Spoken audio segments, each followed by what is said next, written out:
میرے عزیزو، ہم مقدس یوحنا کی انجیل کے 8 باب کی جب 1 سے 11 کی تلاوت کرتے ہیں تو ہم دیکھتے ہیں کہ ایک ایسی عورت جو عین فعل کے وقت پکڑی گئی، لوگ اسے گھسیٹتے مارتے ہاتھوں میں پتھر اٹھائے یسوع کے پاس لائے، مگر یسوع زمین پر جھک کر انگلی سے لکھنے لگے اور کہا، جو تم میں بے گناہ ہے وہ سب سے پہلا پتھر مارے۔ لکھا سب شرمندہ ہو کر چلے گئے اور عورت اکیلی رہ گئی۔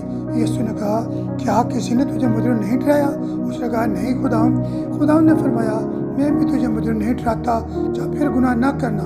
یسوع نے نہ ملامت کی نہ اس کی رسوائی کی، بلکہ معافی، محبت اور نئی زندگی دے دی، کیونکہ وہ فضل کے تخت کے سامنے پڑی تھی۔ فضل ہی سے اس کا بڑا گناہ معاف ہو گیا۔ میرے عزیزو، ہمارا ماضی کتنا ہی تاریک کیوں نہ ہو، ہم دلیری کے ساتھ فضل کے تخت پاس چلے اور پکار کر کہیں، فضل نہ لے رب، بخش گناہ سب میرے۔